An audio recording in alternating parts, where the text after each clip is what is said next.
नमस्कार, बुलेटिन में आपका स्वागत है। आपके साथ मैं हूं जीनत सिद्दीकी। शुरुआत करेंगे खबरों की।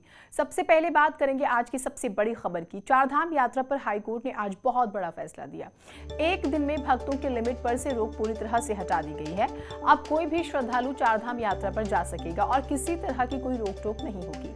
अब तक चारों धामों में एक दिन के लिए भक्तों की संख्या सीमित थी, जिससे भारी दिक्कतें हो रही थी और अब कोर्ट ने बड़ा फैसला दे दिया है। हालांकि सरकार को भी निर्देश हैं कि चारों धामों में मेडिकल सुविधाओं को बेहतर किया जाए। हेलीकॉप्टर्स हैं उन्हें तैयार रखा जाए। यात्रा शुरू होने के साथ ही तीर्थ पुरोहित और कारोबारी इस लिमिट को हटाने की मांग कर रहे थे। सरकार ने हाईकोर्ट में एप्लीकेशन दी थी और कोर्ट ने बड़ा फैसला देते हुए चारधाम यात्रा सभी के लिए खोल दी है।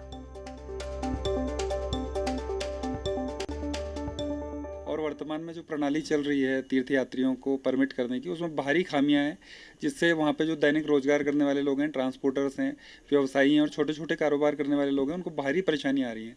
और पर्यटक भी वहाँ के परेशान हो रहे हैं, जिससे छोटे कारोबार करने वालों को, सीजनल कारोबार करने वालों को फ़र्क पड़ रहा है।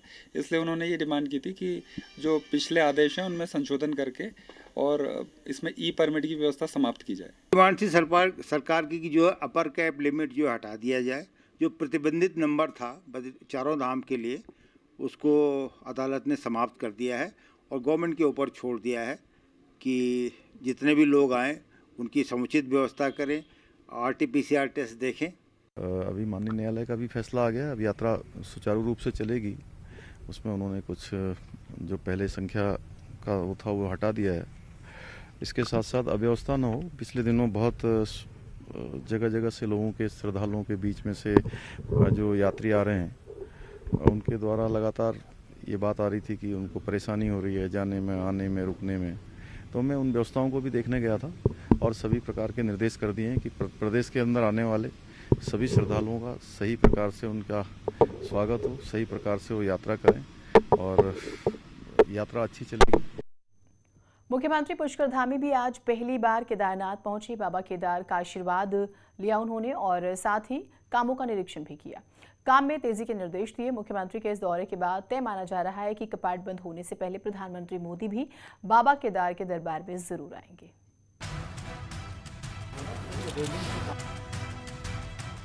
3 बार खराब मौसम की वजह से मुख्यमंत्री पुष्कर धामी का केदारनाथ दौरा टला, लेकिन मंगलवार को आखिरकार मुख्यमंत्री पहली बार बाबा केदार के धाम पहुंच गए। बाबा केदार के दर्शन के साथ ही मुख्यमंत्री ने यहां करीब 2 घंटे बिताए और प्रधानमंत्री के बताए हर काम की मॉनिटरिंग की। जहां पहले फेज का काम पूरा हो चुका है और अब दूसरे फेज का काम चल रहा है। आज देखने गया था केदारपुरी में अभी तक लगभग कुल मिलाकर 409 करोड़ रुपए का कार्य प्रस्तावित और चल रहे हैं दोनों मिलाकर, जिसमें 225 करोड़ का फेज 1 का जो काम है वो पूरा हो गया है और फेज 2 का निर्माणाधीन जो है 114 करोड़ है। फेज 2 में जो निविदा प्रक्रिया चल रही है वो 70 करोड़ की है। केदारनाथ धाम में प्रधानमंत्री मोदी की भी बड़ी आस्था है और 6 नवंबर को कपाट बंद होने से पहले प्रधानमंत्री मोदी का केदारनाथ आना तय माना जा रहा है और मंगलवार को मुख्यमंत्री के केदारनाथ दौरे को भी इसी से जोड़कर देखा जा रहा है। वहीं दिवाली से पहले केदारनाथ में आदि गुरु शंकराचार्य की मूर्ति समेत सभी काम पूरे हो जाएंगे।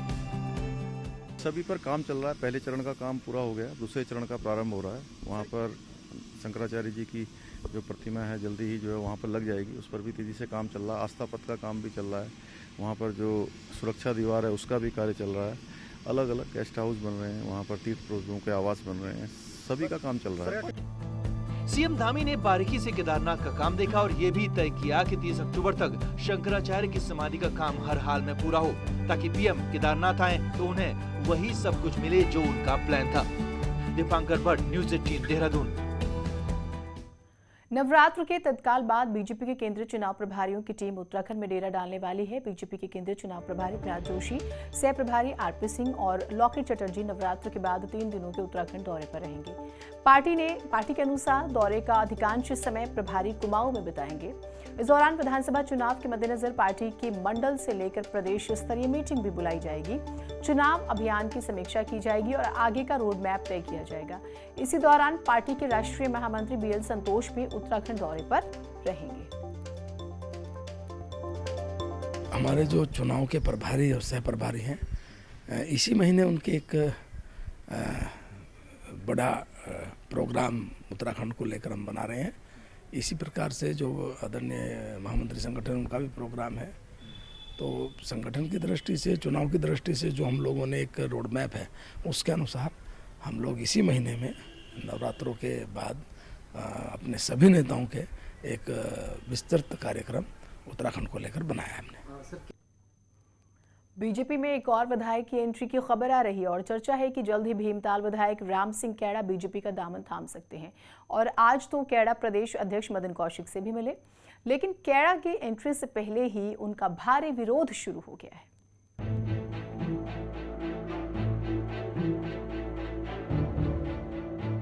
देहरादून में बीजेपी प्रदेश अध्यक्ष मदन कौशिक और भीमताल से निर्दलीय विधायक राम सिंह खेड़ा की ताजा मुलाकात ने एक और राजनीतिक आग को हवा दे दी। दोनों नेताओं की मुलाकात से राम सिंह खेड़ा के बीजेपी में शामिल होने की खबरें फिर राजनीतिक गलियारों में तैरने लगी हैं। हालांकि खेड़ा अभी तक अपने पत्ते साफ तौर पर नहीं खोल रहे हैं, लेकिन इशारों में बता ही दिया कि वो मन बना चुके हैं। क्योंकि हर व्यक्ति चाहता है ना कि मैं जहाँ पर जिस पेड़ में छाया हो मैं छाया वाले छायादार पेड़ के नीचे बैठो। इस टाइप से क्या पता ऐसी सोच उन्हें रखी हो। अब राम सिंह खेड़ा की बीजेपी में संभावित एंट्री की खबरों से भीमताल में सियासी पारा चढ़ा हुआ है।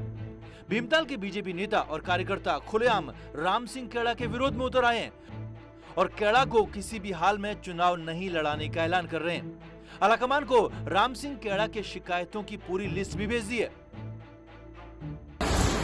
वो पार्टी में लेंगे तो पार्टी उनको चुनाव नहीं लड़ाएगी। भारतीय जनता पार्टी के कार्यकर्ताओं का कहना है कि भारतीय जनता पार्टी के वहाँ एक से एक बढ़ के नेता हैं जो उनसे बहुत अच्छे वोट ला सकते हैं, उनको चुनाव में लड़ा। जिस प्रकार 4.5 साल तक वहाँ के कार्यकर्ताओं के, वहाँ के निर्दलीय विधायक कैड़ा जी ने एक प्रकार से उनके साथ अन्याय जैसा किया और उनको यहाँ तक कि हमारे मंडल अध्यक्ष को थप्पड़ मारने तक का काम उन्होंने किया है, तो उन सभी भावनाओं को हमने दिल्ली केंद्रीय हाईकमान को भेज दिया। और सबकी महत्वाकांक्षाएं रहती हैं कि वो राजनीतिक क्षेत्र में आगे बढ़ें, अपने जनप्रतिनिधि बने। आज राम सिंह कैड़ा की भी आने की बात हमारी पार्टी में हो रही है। मुझे पूर्ण विश्वास है अपने केंद्रीय नेतृत्व पे, प्रदेश के नेतृत्व पे। साफ है कि राम सिंह खेड़ा भले ही बीजेपी रूपी बड़े पेड़ की छांव चाह रहे हों, लेकिन इस पेड़ के नीचे पहले से बैठे पुराने प्राणी खेड़ा को स्वीकार करने के मूड में नहीं है। अब ऐसे में बीजेपी आलाकमान के लिए राम सिंह खेड़ा की बीजेपी में एंट्री का फैसला आसान नहीं होने वाला। देहरादून से न्यूज 18 के लिए सुनील नवप्रभात के साथ हल्द्वानी से शैलेंद्र नेगी की रिपोर्ट।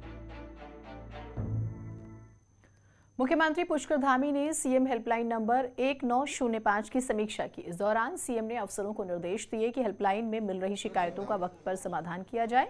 सीएम ने कहा है कि 1 महीने में मुख्य सचिव और हर 15 दिन में विभाग के सचिव इसकी मॉनिटरिंग करें।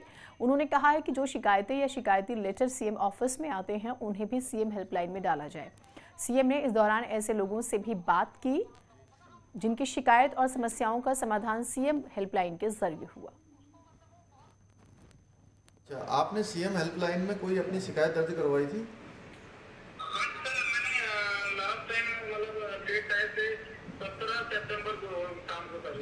अच्छा, क्या शिकायत थी आपकी? सर, मेरा एक करेक्टर सर्टिफिकेट था जो मैंने 28 अगस्त को देवभूमि ऐप से अप्लाई किया था, पुलिस वेरिफिकेशन। हेलो। तो हाँ, तो क्या हुआ, उसका हुआ, आपको समाधान मिला? हाँ, बिल्कुल। हाँ, टाइम पे नहीं हुआ तो मैंने 1905 पे कंप्लेंट दर्ज की थी। जैसे ही मैंने उस सीएम हेल्पलाइन में कॉल दर्ज की थी, उसके 12 घंटे के अंदर मेरी प्रॉब्लम सॉल्व हो गई थी सर। अच्छा, चलो, धन्यवाद आपका। उत्तराखंड में राष्ट्रीय सुरक्षा कानून को लेकर सियासी बवाल छिड़ा हुआ है। हालात तो ये है कि कांग्रेस इस पर खुलकर सवाल उठा रही है।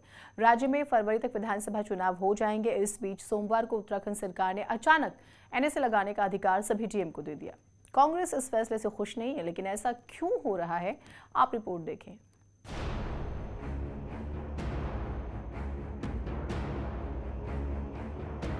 कांग्रेस के पूर्व प्रदेश अध्यक्ष किशोर उपाध्याय ने मंगलवार सुबह सीएम पुष्कर धामी को एक चिट्ठी लिखी, जिसमें प्रदेश में एनएसए लगाने को लेकर सवाल उठाए और इसकी जरूरत नहीं बताई और फैसला वापस लेने की मांग कर दी। विधानसभा चुनाव में अब लगभग 4 महीने बचे हैं। अब इससे पहले राष्ट्र विरोधी तत्वों पर राष्ट्रीय सुरक्षा कानून लगाने का अधिकार सभी डीएम को देना विपक्ष की धड़कन तेज कर रहा है।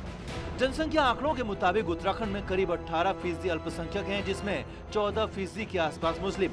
वहीं पूर्व मुख्यमंत्री और कांग्रेस नेता हरीश रावत सधे हुए अंदाज में बीजेपी पर तंज कसते नजर आए कि ऐसी ताकतों में एक मिला जुला खेल भी चल रहा है ताकि लोकतांत्रिक ताकतों को, विकास की ताकतों को, जन कल्याण की ताकतों को आगे ना आने दिया जा सके और ऐसी ताकतें आपस में जो है एक दूसरे की पीठ खुजला करके काम चला रही है।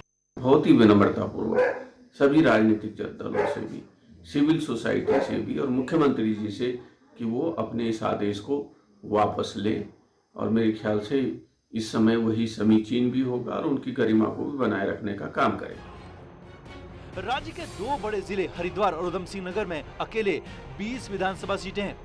2017 के चुनाव में बीजेपी ने इन जिलों में 16 सीटें जीती थी, जिनमें वो 2 सीटें भी शामिल हैं जहां से हरीश रावत चुनाव हारे थे।